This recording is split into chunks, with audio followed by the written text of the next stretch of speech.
बात है गौतम बुद्ध, एक आदमी जो राजसी महल में जन्मा, सब कुछ छोड़कर जंगल में चला गया। क्या किया उस आदमी ने? ध्यान, साधना, और फिर एक दिन बोधि वृक्ष के नीचे बैठकर कह दिया, अरे सब दुख है, वाह क्या खोज की है।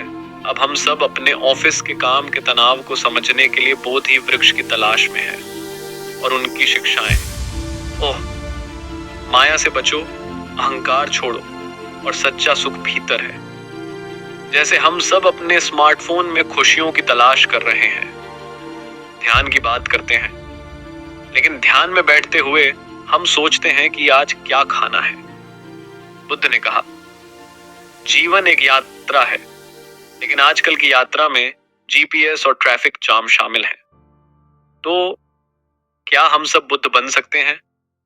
शायद नहीं, लेकिन हम उनकी शिक्षाओं को इंस्टाग्राम पर पोस्ट कर सकते हैं। जीवन वह अद्भुत यात्रा है जो हमें सिखाता है कि आंतरिक संघर्षों को पार कर कैसे शांति और संतोष पाया जा सकता है।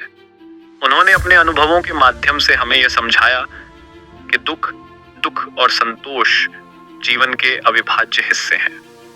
उनके उपदेशों में न केवल मन की शांति का महत्वपूर्ण संदेश है, बल्कि नैतिकता और सच्चाई की गहराई भी छिपी हुई है।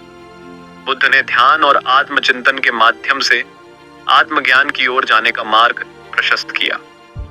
उनका जीवन हमें प्रेरित करता है कि हम अपनी समस्याओं को समझें और उन्हें स्वीकार करें, ताकि हम एक सच्चे और संतोषपूर्ण जीवन की ओर बढ़ सकें। आज जब दुनिया कई चुनौतियों का सामना कर रही है, बुद्ध की शिक्षाएं एक प्रकाश स्तंभ की तरह हैं, जो हमें सही दिशा में आगे बढ़ने की प्रेरणा देती हैं। उनका संदेश आज भी उतना ही प्रासंगिक है जितना कि उनके समय में था। एक अनंत यात्रा है जिसमें दुख और सुख का चक्र चलता रहता है। बुद्ध के विचारों में दुख का मूल तृष्णा और आसक्ति है।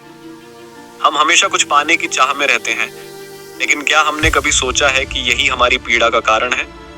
4 आर्य सत्य हमें समझाते हैं कि दुख को पहचानना ही पहला कदम है। जब हम दुख को समझते हैं, तब हम उसके कारणों की पहचान कर सकते हैं। अष्टांगिक मार्ग एक ऐसा मार्ग है जो हमें सही दिशा में ले जाता है।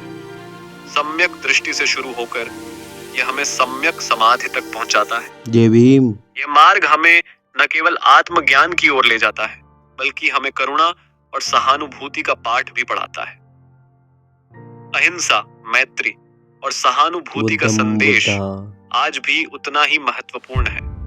क्या हम इस संदेश को अपने जीवन में उतारने का असली सच्चाई को समझने के लिए हमें पहले दुहक को स्वीकार करना होगा।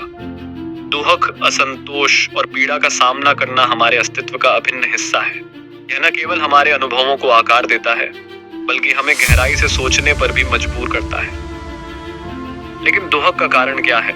यह हमारी इच्छाएं और आसक्ति है जो हमें बंधन में बांधती है। जब हम इनसे मुक्त होते हैं, तभी हम दुहक की समाप्ति की ओर बढ़ सकते हैं। निर्वाण एक ऐसी स्थिति है जहां हम इस बंधन से मुक्त हो जाते हैं, लेकिन यह मार्ग आसान नहीं है। इसे पाने के लिए हमें 8-फोल्ड पथ को अपनाना होगा। सही दृष्टि, सही संकल्प, सही वाणी, सही क्रिया, सही आजीविका, सही प्रयास, सही स्मृति और सही ध्यान। ये सभी तत्व मिलकर हमें उस शांति और संतोष की ओर ले जाते हैं जिसे हम सभी खोजते हैं।